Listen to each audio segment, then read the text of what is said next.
이 시간 우리 하나님 말씀 받도록 하겠습니다. 이 복된 시간 하나님께서 우리에게 주시는 말씀은 마태복음 11장입니다. 마태복음 11장 12절부터 19절까지 말씀입니다. 결과가 증명한다 라는 제목으로 우리 하나님 말씀 마태복음 11장 12절부터 19절까지 말씀을 받도록 하겠습니다.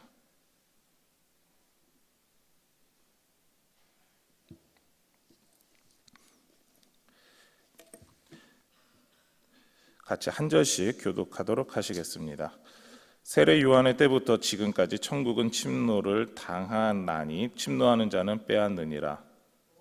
선지자와 율법이 예언한 것은 요한까지니 만일 너희가 즐겨 받을진대 오리라 한 엘리야가 곧 이 사람이니라. 이 세대를 무엇으로 비유할까? 비유하건대 아이들이 장터에 앉아 제 동물을 불러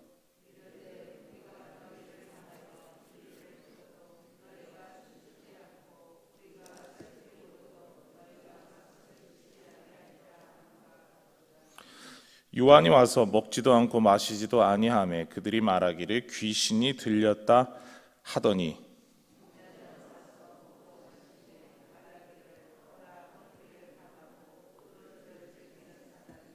세리와 죄인의 친구로다 하니 지혜는 그 행한 일로 인하여 옳다함을 얻느니라. 아멘.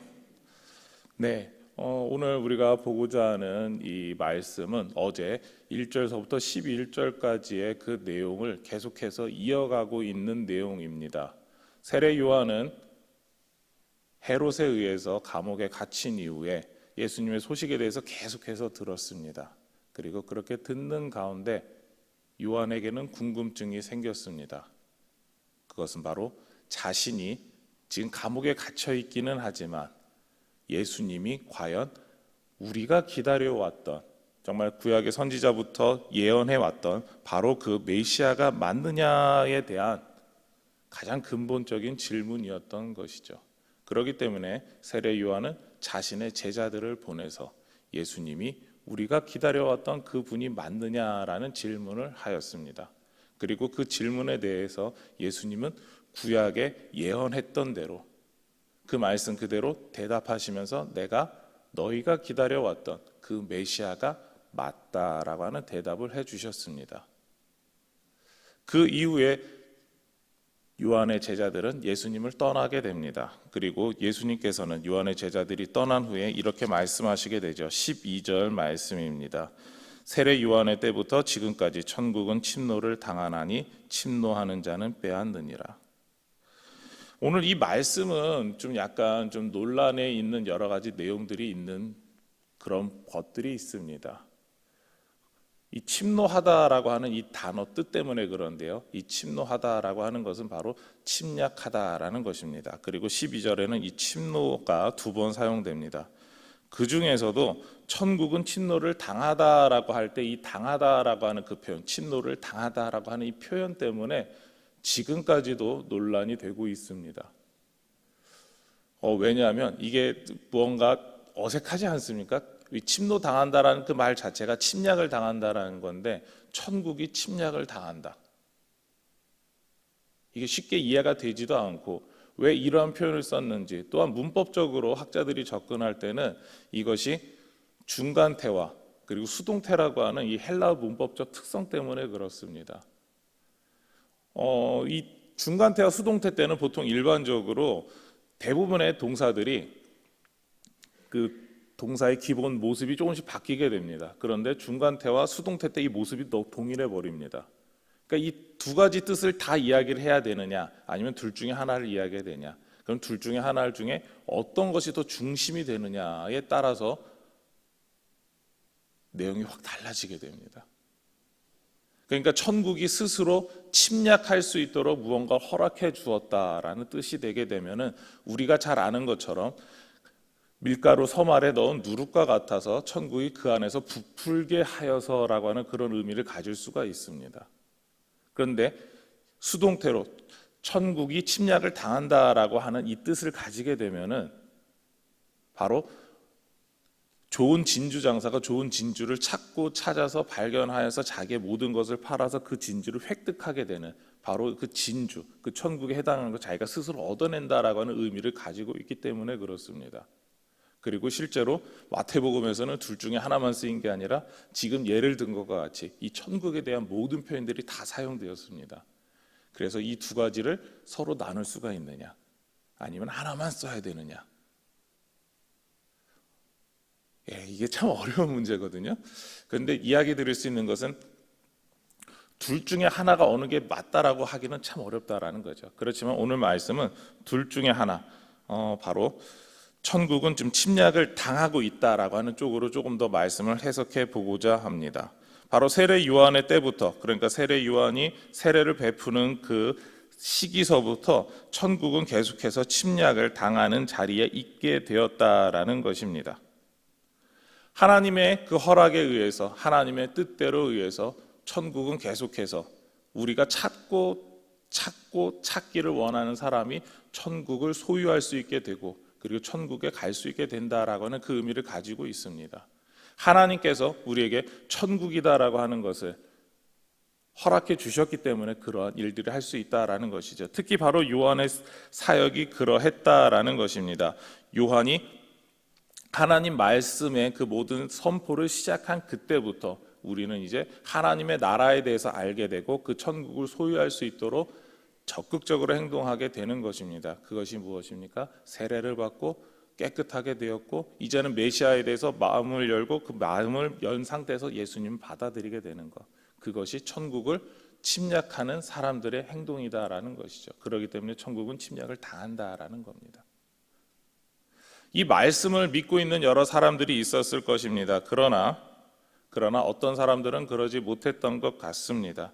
특히 세례 요한의 이런 사역에 대해서 반대했던 사람들이나 싫어했던 사람들이 그랬던 것 같죠. 그래서 예수님께서는 이렇게 이야기를 하시죠. 14절 말씀인데요. 만일 너희가 즐겨 받을진대 오리라 한 엘리야가 곧 이 사람이니라. 구약 시대서부터 구약의 모든 사역을 마무리 짓고 열게 되는 이 세례 요한에 대해서 이야기를 합니다. 세례 요한은 구약의 마지막 선지자이며, 그리고 또한 신약의 예수님의 오실 길을 예비하는 광야에 외치는 자의 소리와 같았던 사람입니다. 그 사람이 외치는 그 내용에 대해서 너희들은 어떻게 하겠느냐라는 것이죠. 오늘 14절 말씀을 보면 그 중에 즐겨 받을진대라는 말씀이 있습니다. 즐겨 받다라고 하는 이 뜻은 마음으로 원하여 받아들이다라고 하는 뜻입니다. 세례 요한이 이야기하는 그 선포의 내용을 천국을 침략하는 자와 같이 스스로가 침략할 수 있도록 받아들여 줘야 한다라는 것이죠. 근데 어떤 사람들은 그러지 않았습니다. 세례 요한이 선포했을 때 그 선포하는 말씀을 듣지 않았고 거절했고, 세례 요한이 세례를 주고 있을 때 그 세례 요한의 세례가 회개하고 깨끗하게 하는 세례, 특히 무엇보다도 메시아를 준비하는 그 회개의 세례라고 하는 것을 받아들이지 않았다라는 것이죠. 이러한 시대 속에서 예수님께서는 말씀하고 계시는 것입니다. 이러한 시대에 대해서 어떻게 표현할까라는 것이죠. 16절과 17절인데요. 우리 같이 화면 통해서 같이 한번 보도록 하겠습니다. 아이들이 장터에 앉아 제 동물을 불러 이르되 우리가 너희를 향하여 피리를 불어도 너희가 춤추지 않고 우리가 슬피 울어도 너희가 가슴을 치지 아니하였다. 예수님께서 시장 통해서 놀고 있는 아이들의 모습을 통하여 설명해 주고 계십니다. 우리 아이들이 어른들을 흉내내면서 노는 그 일에 대해서 우리는 소꿉장난이다라고 이야기를 합니다. 소꿉장난을 치고 있을 때 이 소꿉장난의 가장 중요한 백미는 바로 그 상황에 맞는 대화와 행동, 그것을 하는 것이죠. 그러니까 조금 더 이야기를 하면 그 대화와 행동을 계속해서 이어가는 것입니다. 우리나라식의 이 소꿉장난을 치는 아이들을 보면 어떻게 행동을 하게 됩니까? 각자 역할이 있습니다. 누구는 엄마를 하고 누구는 아빠를 하고 아이를 합니다. 또 그 역할 속에서 실제로 음식을 막 만드는 행동도 합니다. 그 음식을 만들어서 갖다 주면서 그것을 먹는 신용을 하면서 맛있다라고 반응을 해야 되죠. 그런데 그렇게 하지 않고 나는 실제로 만든 음식을 먹겠다라고 말하는 아이가 있다면 그 아이와 다른 그 소꿉장난을 하던 아이들이 같이 놀고 싶을까요? 그 상황에 맞지 못하게 하는 아이와는 서로 어울릴 수가 없게 되는 것입니다. 지금 상황, 바로 예수님이 오셔서 그 오실 길을 예비했던 세례 요한과 함께 그 모든 예수님을 환영해야 된다라고 하는 그 속에서 사람들이 어떻게 하고 있다는 겁니까? 그 상황에 맞지 않게 행동하고 있었다라는 것이죠. 오히려 하나님께서 원하셨던 그 뜻을 받아들이지 않았다라는 겁니다. 이제는 하나님이 세례 요한을 통해서 천국을 주시고자 하는데 그것을 받아들이지 않는다면 할 수 있는 것이 무엇이겠습니까? 오늘 이 말씀의 표현대로 축제에 나팔을 불었을 때, 피리를 불었을 때 춤추지 않고 슬픔에 장례식에 곡조를 소리 내었을 때도 같이 가슴치며 통곡하지 않는 그 사람들 앞에서 조금 더 이야기하면 천국이 너희 앞에 있다. 거기서 가질 거냐? 천국에 너희가 들어갈 수 있어. 천국에 들어갈 거야? 묻는 그 자리 앞에서 멀뚱멀뚱 구경만 하고 야, 천국이 이렇구나. 천국이 저런가 봐. 아무런 행동을 취하지 않는 사람들에게 어떠한 이야기를 할 수가 있겠냐라는 것이죠. 특히 그렇게 멀뚱멀뚱 구경하던 사람들 중에는 이러한 사람도 있었습니다. 바로 그 모든 사역에 대해서 비난하고 비방했던 사람들이 있었다라는 것이죠. 그들이 어떻게 표현했느냐 하면은 18절과 19절에서 이렇게 이야기를 하는데요. 그들이 말하기를 귀신이 들렸다. 말하기를 보라, 먹기를 탐하고 포도주를 즐기는 사람이요 세리와 죄인의 친구로다. 그들이 했던 이야기는 바로 이것입니다. 세례 요한에게는 귀신이 들렸다 말하고 예수님에게는 이것저것 탐내는 욕심쟁이다라고 말하고 있을 뿐입니다. 심지어 죄인들과 어울리는 똑같은 죄인이다라고 비방하고 비난했던 것입니다. 천국이 지금 앞에 있는데, 천국이 지금 주어지고 있는데 그것을 받아들이지 않고 오히려 비난하고 비방했던 것이 바로 그 당시 대부분의 무리와 같았던 사람들의 일이었다라는 것이죠. 이런 말씀 속에서 예수님께서 하시는 이야기는 무엇입니까? 예수님의 그 모든 행동들, 그리고 더 나아가서 세례 요한이 앞서 와서 요단강에서 회개의 세례를 주고 그 모든 했던 그 일에 대해서 하시는 말씀이 무엇입니까? 19절 마지막에 이렇게 기록이 되어 있습니다. 지혜는 그 행한 일로 인하여 옳다함을 얻느니라. 마태복음 7장 20절에 나온 것처럼 열매로 보아 그들을 알리라라고 하셨던 그 말씀처럼 그 모든 행위의 결과에 대해서, 그 모든 낮은 결과를 통해서 알 수 있게 된다라는 것이죠.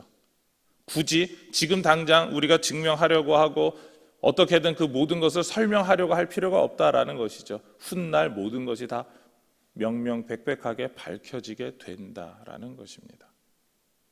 그렇기 때문에 예수님께서는 그들에 대하여 더 이상 천국에 대해서 너희가 가져야만 되는 거야 라고 설명해 주시지 않습니다. 받아들이는 사람만, 귀 있는 사람만 들으라라고 하는 것이죠.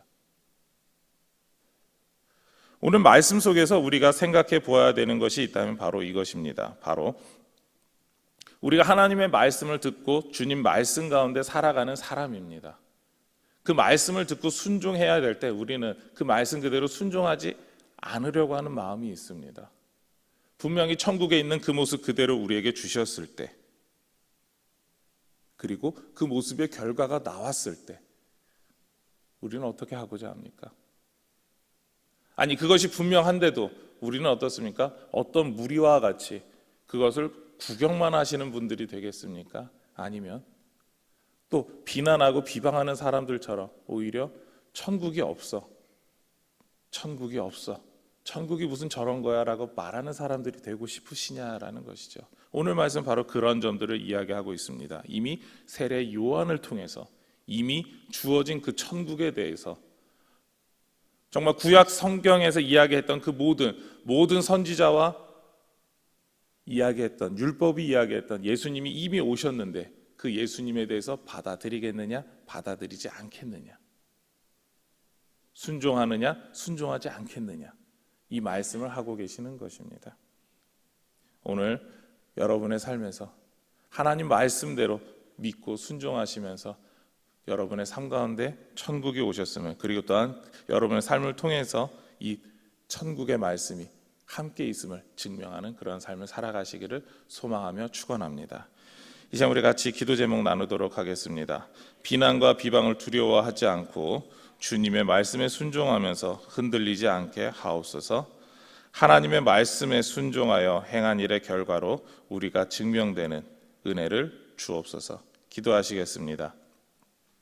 하나님 감사합니다. 우리에게 거룩한 은혜를 허락하여 주셔서 천국을 주셨습니다. 천국을 우리가 하나님께서 주시는 그 천국을 얻을 수 있도록 허락해 주셨습니다. 주님께서 이제 우리에게 원하시는 것이 있다면 말씀에 순종하여서 천국을 얻기 위해서 우리가 노력해야 한다는, 정말 주님의 그 말씀대로 우리가 삶에 순종하는 그 모습을 보이기를 원하신다라는 것입니다. 우리가 그렇게 순종하는 모습을 보일 수 있도록 인도하여 주시옵소서. 그리고 또한 그 순종하는 가운데 비난과 비방을 하는 그 사람들로 인하여서 우리가 주님께서 주시는 그 말씀대로 살아감에 있어서 흔들리지 않게 하여 주시옵고, 우리가 하나님 말씀대로 살아가게 하여 주시옵소서. 그리고 또한 주님께서 우리에게 보여주실 그 증거의 날에 정말 주님께서 우리 모든 것을 밝혀 보여주시는 그때에 주님의 뜻이 온전히 선포되고 드러날 수 있도록 인도하여 주시옵소서. 이 모든 것 예수님의 이름으로 기도드립니다. 아멘.